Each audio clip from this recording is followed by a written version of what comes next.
여러분들에게 굿뉴스 하나를 전함으로 오늘 설교를 시작하려고 합니다. 오늘부로 빌립보서 강해가 대단원의 막을 내립니다. 원래 처음에 시작을 할 때는 한 3주 정도 하려고 시작을 했습니다. 근데 한 주에 한 장씩 할 생각을 했었죠.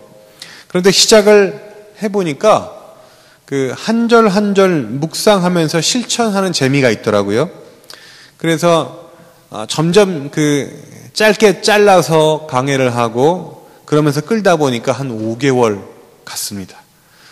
아마 5개월간 성경엔 빌립보서밖에 없나 봐라고 생각하셨을 것 같아요. 근데 이 빌립보서를 맨 처음에 잡은 이유가 있습니다. 그것은 뭔가 하면 기뻐할 일이 적은 이 세상에서 참 기쁨을 발견할 수 있는 방법이 무엇일까 생각해 보려고 이 빌립보서를 찾은 것입니다. 어떻게 여러분들은 5개월 동안 강해되는 설교를 통해서 기쁨의 비결을 발견하셨습니까? 이 빌립보서에 참으로 많은 기쁨이라는 단어가 나오고 있는데요. 바울이 기뻐하고 하나님이 기뻐하시고 빌립보 사람들이 기뻐하고 이것을 기뻐해야 된다고 얘기하고 이런 구절들이 수도 없이 반복이 됐는데요. 근데 그 구절들을 통해서 기쁨의 비결을 발견하셨습니까? 혹시 못 발견하신 분들을 위해서 잠시 정리를 해드림으로 오늘 본문을 시작을 하려고 합니다. 빌립보서에 나오는 기쁨이란 단어들을 정리를 해보면 대강 한 3가지 정도로 정리할 수 있을 것 같습니다.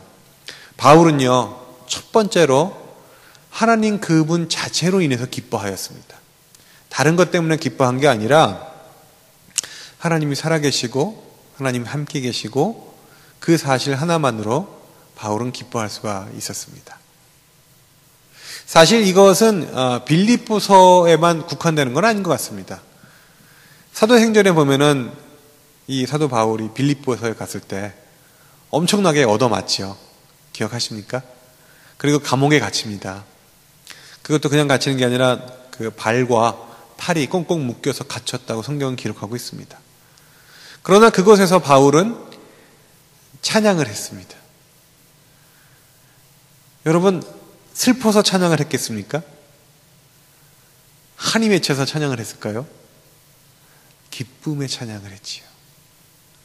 그 순간 지진이 나서 감옥의 문이 열리고 죄수들이 튀어나오는 그런 기적이 일어납니다. 그 순간 바울이 무엇이 기뻤을까요? 하나님 한 분만이죠. 하나님 그 자체로 바울은 충분히 기뻐했던 거죠. 두 번째로 바울이 기뻐했던 것은 작은 것들에서 기쁨을 찾는 것이었습니다. 빌립보서에 무슨 작은 일이 하나 일어났습니다. 그것이 긍정적인 일이었습니다. 그것으로 인해서 나는 기뻐한다라고 바울은 쓰고 있습니다. 빌립보 사람들이 작은 액션을 하나 했습니다. 그것이 긍정적인 것이었습니다. 그러자 바울은 나는 그거로 인해 너무 기쁘다라고 쓰고 있습니다.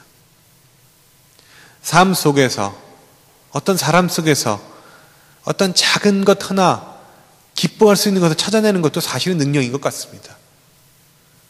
그렇다고 사도 바울은 그가 개척했던 모든 교회들을 다 보면서 그랬느냐? 그런 것 같지는 않아요. 그러나 유독 이 빌립보 교회를 보면서 그런 작은 기쁨들을 많이 발견했던 것 같습니다. 아마 생각만 하여도 기쁜 그런 기쁨이 있었던 것 같습니다. 세 번째 기뻐한 이유는 예수님 오실 날이 얼마 안 남았기 때문이었습니다. 주님이 오신다. 얼마 남지 않았다. 예비하자. 그걸로 인해 기뻐하자. 라는 말이 빌립보서에 나오고 있습니다. 이 3가지 기쁨이 다 지나갔고요. 이제 끝인사를 하면서 편지가 맺어지고 있습니다. 그런데 오늘 본문 속에서 아주 특별한 단어 하나를 발견하게 됩니다. 그건 바로 풍성이라는 단어입니다. 18절에 2번 나옵니다. 풍부, 풍족. 19절에 한 번 나옵니다. 풍성. 제가 본문으로 4구절 딱 잡았는데 4구절 속에 3번이나 반복되는 단어가 있는 것입니다. 이 단어들이 별것 가진 것 없는 바울에게서 어떻게 나왔는지, 왜 나왔는지 알아보기 위해서 오늘의 본문으로 들어가겠습니다. 오늘의 본문입니다. 바울은 빌립보 교회가 헌금을 보내준 것을 감사하며 칭찬함으로 오늘의 본문을 시작하고 있습니다.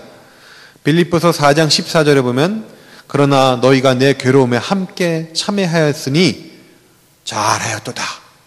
그렇게 칭찬하는 말로 시작을 합니다. 여기 나오는 그러나라는 말은 헬라어 성경에 프레인이라는 단어인데 그것은 그럼에도 불구하고 그런 뜻입니다. 그 말뜻은 바울이 어떤 상황에 처해 있건 자족하는 법을 이미 배워서 알고 있다. 그럼에도 불구하고 그런 뜻입니다. 바울은 빌립보 교회가 바울의 괴로움에 참여하고 그의 복음 사역을 위해서 헌금하고 봉사하는 일이 굉장한 의미가 있다. 그리고 잘하였다라고 칭찬하는 것으로 시작하고 있는 것입니다. 여러분, 칭찬을 받는 일은 참 중요한 일이지요. 칭찬을 받을 때 어떤 사람이고 기분이 나빠지는 사람이 없는 것 같아요. 심지어는 눈에 빤하게 보이는 그냥 그렇고 그런 칭찬인데, 예를 들어서 얼굴이 잘생겼다느니, 키가 크다느니, 그런 칭찬임에도 불구하고 들으면 기분이 참 좋아지는 게 칭찬입니다. 사도 바울은 여러 군데에 편지를 썼는데 강하게 책망을 하는 그런 구절도 있었고요. 또 칭찬하는 구절도 있는데 그 바울 서신 중에서 이렇게 잘하였도다 라고 칭찬하는 모습은 처음 보는 것 같습니다. 근데 그 칭찬하는 이유가 뭘까요? 칭찬을 받는 것보다 더 중요한 것은 그 칭찬의 이유를 아는 것이 더 중요하지 않나 하는 생각이 듭니다. 그것이 18절과 19절에 나옵니다. 뭐라고 나옵니까? 내게는 모든 것이 있고 또 풍부한지라 에바브로디도 편에 너희 준 것을 받았으므로 내가 풍족하니 이는 받으실 만한 향기로운 제물이여 하나님을 기쁘시게 한 것이라. 무슨 얘기입니까? 사도 바울은 14절에서 잘하였다라고 칭찬하였는데 18절에서 그 이유를 적고 있습니다. 이렇게 볼 수 있습니다. 너희들 정말 잘하였다. 그런데 그 이유가 뭔지 아느냐? 이 칭찬의 의미가 뭔지 아느냐? 그것은 바로 너희가 그냥 나에게 약간의 돈을 보낸 것이 아니라 사실은 그것을 통하여 하나님께 예배를 드린 것이다. 여러분, 이 빌립보서 4장 18절이 헌금 기도할 때 굉장히 많이 인용되는 구절인 사실 아십니까? 이는 향기로운 제물이요 받으실 만한 것이라. 기도할 때마다 이걸 인용했던 한 목사님을 기억을 합니다. 하나님을 기쁘시게 한 것이요 받으실 만한 것이요 향기로운 제물이라. 참 아름다운 봉헌의 기도의 구절이지요. 근데 원 본문에 보니까요, 그게 정말 빌립보 교회가 봉헌한 것에 썼던 것이 아니고요, 바울에게 선교 헌금을 보낸 것에 그걸 쓰고 있다는 사실입니다. 신기합니다. 선교 헌금, 구제 헌금이 하나님께 드리는 제물이라. 이해가 되십니까?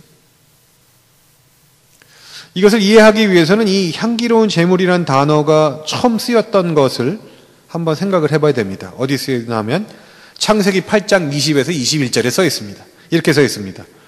노아가 여호와를 위하여 단을 쌓고 모든 정결한 짐승 중에서와 모든 정결한 새 중에서 취하여 번제로 단을 드렸으니 여호와께서 그 향기를 흠향하시고 그 중심에 이르시되 내가 다시는 사람으로 인하여 땅을 저주하지 아니하리니 이는 사람의 마음에 계획하는 바가 어려서부터 악함이라. 내가 전에 행하였던 것 같이 모든 생물을 멸하지 않으리라. 무슨 얘기입니까? 노아가 홍수가 다 끝났습니다. 그 방주가 정착이 되었습니다. 정박이 된 거죠. 그러자 나와서 처음으로 한 것이 그 제사를 드리는 거였는데, 예배를 드리는 거였는데, 그 옛날 예배는 이렇게 짐승을 태우는 거잖아요. 근데 그 태워 올라가는 그 연기를 향기로운 그런 냄새라고